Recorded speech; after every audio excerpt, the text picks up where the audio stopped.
Hi, everyone, and welcome to the next episode of Between Two Consultants. I am Nicholas Kelly. And I'm Ethan Silvers. And for folks, if you're trying to find this webinar later on, look up episode number 287. We're just bearing down on 300. Really excited about it. Crushing it. On this episode, we're going to be talking about change management. So it's going to be a fun session. I end up using this stuff all the time. Ethan, in an analytics perspective, going to be very keen to hear what it is in detail for the broader application for the folks joining us on this episode. So looking forward to getting started. So on that note, what is change management? The shorthand for what is change management, it is a practice of getting people in an organization to embrace change. We're gonna have to, do you guys hear that in the background? Excuse me for a moment while I lock my cats out. Change management is the practice of getting people to embrace change. The basic idea is that people don't like change. I don't know if folks have ever watched the show, what is it called? House MD or House or whatever it is. And like I think it was Hugh Laurie was the actor, but he frequently said, people don't change. Well, this is more along the lines of people don't like to change. They fear it. What is a change going to do to my job? Am I going to be less safe? Could I lose my job?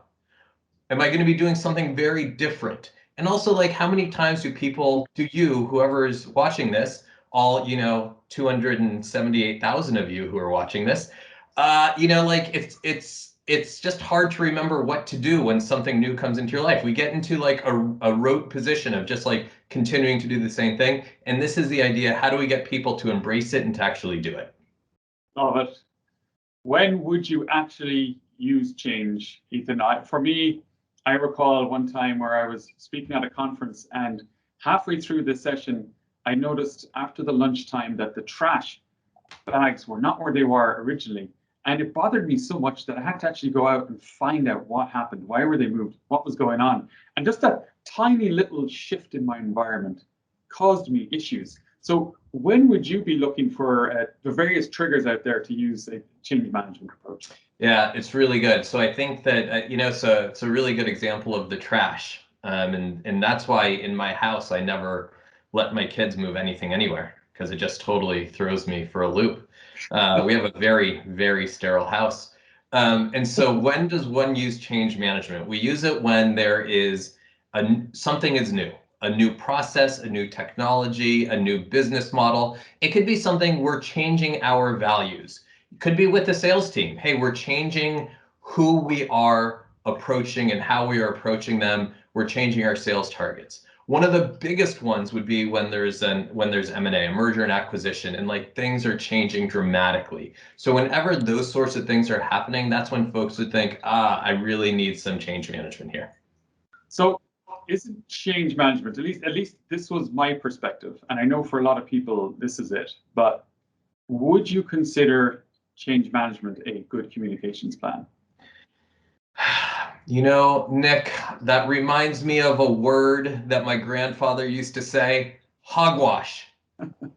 Courtney, I bet that your grandparents, did they have a similar word that they would use?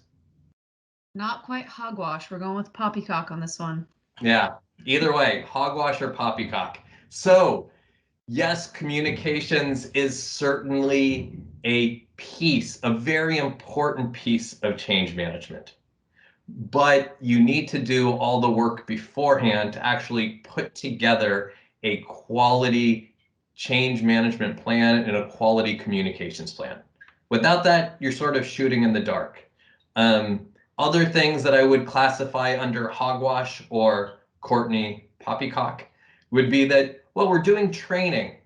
That's great training. That's great that you're doing training. It's necessary, and it's certainly a valuable piece of change management, but it is not a substitute for change management.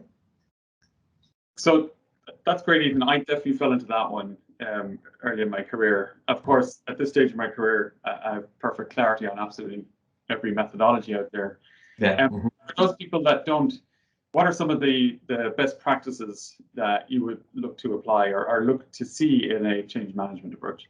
Yeah, so first I would start with defining what are your goals, and the goals in terms of both like the project that you're engaging in, what is the process that you're changing, why are you changing it, and you need to know, and the reason why you need to know all of that is how are you going to actually create change and get people to embrace it if you don't actually know what the goal of the project is.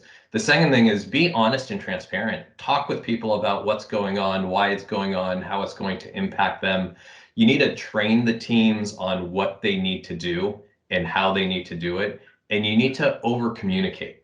Tell people again and again and again, this is why, this is how, this is the benefit. Be honest, like this is the downside to what you're doing, right? Like it's not all going to be great. There's going to be some things that aren't wonderful about it, but we really need you to engage in this. The other thing which is often forgotten is listen. Have people tell you like what the issues are. The other is definitely have leadership on board. The other is that communications, like figure out what is the right way to communicate with folks, both specifically and generically. Are people going to respond better to email or videos? I highly recommend webinars. You know, like there's two consultants who, you know, with our what is it now, 1.7 million followers, it's just we find it very effective. And then make sure to empower and include employees. So Ethan, I didn't really catch anything you said there. And so I think the gist of it was it's basically just have a good communications plan. So Hogwash. Thanks for sharing that. You start somewhere. It's always a kind of crutch, a help to start with some sort of tooling, some sort of structured way for you to apply the methodology. Are there any tools out there that you would recommend? Yeah, there's a few. So one of the tools that I think it's absolutely necessary is doing a stakeholder map, which is really short for stakeholder analysis. And this is understanding who is going to be impacted by it and what their level of resistance will be to it. And then it's using that to make your plan.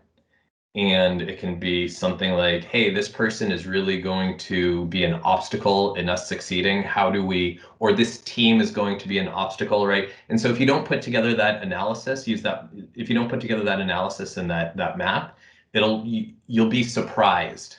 And you won't have accounted for things that will be problematic for a successful rollout. Go ahead. Just to jump in there on that, I'm assuming there are a set of methodologies that you can use to that would be applied, or that some of these tools leverage. Yeah, there are methodologies, and we'll get into those. There's Cotter, there's Asker, there's Lewins. Those are three of the more popular ones. And I think that we can get bogged down a little bit. There's some change management people who sort of geek out on this stuff. Let's call them geeks. And bless their heart, they're lovely, and they definitely bring value. But just like there's ways to simplify it, and just using a stakeholder a map as a way to get it started. And there's some best practices that we can do for that. There's also a force field analysis, which is a decision-making tool. It helps you identify and analyze forces for and against change. And then you use that to define your plan. And so that's really, it's really a nice way of doing it. Then there's culture map. Yes, Nick, I feel like you have an input there. Yeah, it's really valuable. I was just recalling the first time I tried to do any kind of change, and I didn't know it was change. Yeah. But that what you were talking there about the just making an assessment of what are those change gaps out there where it is going to cause friction. And even if that's as far as you take it, just the awareness of it, right? Just that, even just thinking about the impact of change is already a good start. 100% agree. Yeah, and then it's funny. You have to embrace that people need to embrace change. And the longevity, right? The impact to the culture, to the team, the impact to attrition.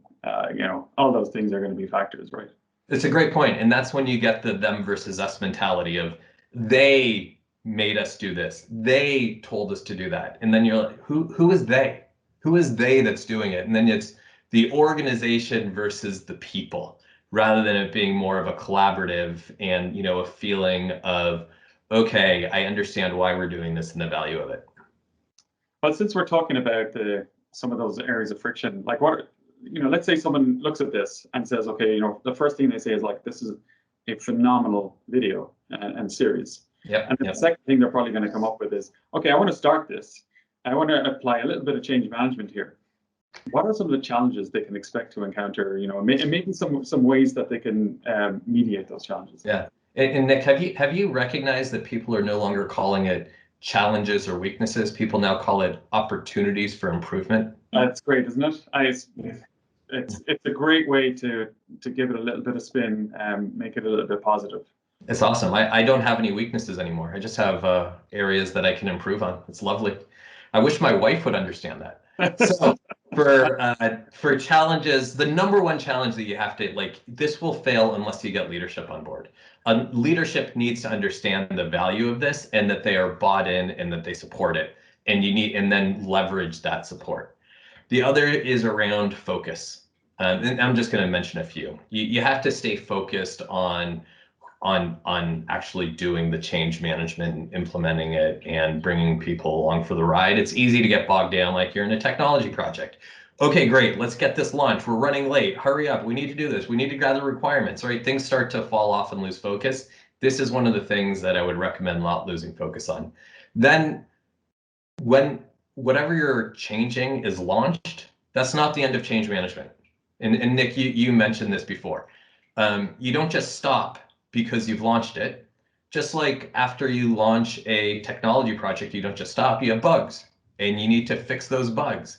So after you launch it, you need to continue with the change management effort, continue to get people's buy-in, and continue to remind people about what they need to be doing and why it's beneficial for them to do it. Yeah, Ethan, I think where that really made an impact for me was in analytics projects and working in data, where there's a remarkable lack of change awareness. And when I first started that, it was like, you just go build a dashboard and you're good to go. It's like the field of dreams example where build it and they'll come, and it's going to be great. And hey, what? Let's throw in a bit of training, right? And there, change management done and dusted. And of course that doesn't work. And you have to take the long-term perspective, like, okay, we're going to release one. Let's say we're releasing a dashboard, we're releasing a report. If it's really truly effective, it's going to impact the organization. So we have to have a change plan around that. And like you said, it doesn't end. It's a journey. I think one thing I would leave the audience with is plan for this is going to take a little time. It's not I'm going to do this thing for a few days and hey, look, we're good to go. We're talking months, we're talking years. If you want to have true organizational change, it really takes time. So Ethan, what's a realistic time span that you've seen, to impact an organization? What kind of change program duration are we talking about? Yeah, it certainly has to. So if it's a technology change, it certainly has to last for as long as that technology project is going on. So through the bugs, and then I see it as more of a tapering off. And so it's not like you just end it right away. You sort of gradually reduce the amount of contacts and the amount of reach outs. And so the longer the project, if this is like a 2-year ERP implementation, then you got to start change management. You don't necessarily have to start it right away at the start of the project, but you really have to ramp it up no less than for a 2-year project, maybe at least 6 months before the launch happens, and then for several months after that to make, because it's such a big change, people really have to make sure that they're using it. And otherwise you'll get, and just maybe this will be the last example of where not using change management really created a failure. It was early in my career, and I was working with a group of folks, and it was at a bank, and they implemented a new technology, and several months after the technology was implemented, and the technology was intended for many reasons, but one of the reasons was to actually create efficiencies, so things to go faster. After the project, had launched, things were slowing down a lot, and it was really unclear what was happening. And so then they decided to do an assessment, and the assessment, they went to the folks on the floor who needed to do this. And they said, hey, what are you doing? And they said, hey, you know, we got this new process and we've nailed it. We're doing the new process. And guess what? We're doing even better than that, because we know that everything needs to be paper-based, because that's what's been drilled into us for the last 17 years. So we're also still doing that paper-based process because we don't want to lose that information, because we know how important that is to the bank. So what you have is people basically doing 2 jobs, working 14 hours a day, because they thought they were doing what they thought was the right thing to do. And it was because change management didn't go far enough. Yeah, I found that to be not a very good story compared to a lot of the stories I have even. So I think we might do an episode on storytelling and just pay a lot of attention to that session. So, I have so much to learn from you, Nick. I'm really that's really the value of Between Two Consultants, is the storytelling that I gain from Nick. And I really, honestly, what I do is I take those stories and I share them with my children every night. the ones that are locked in the cupboard. That's right. And the best thing about those stories is I share them and it puts my wife right to sleep. I love it. Ethan, thanks so much, everyone. Thank you for joining us for another episode of Between Two Consultants. And next time on episode 5894, we're going to talk about storytelling. Thanks for joining. We'll see you next time. Bye, everybody.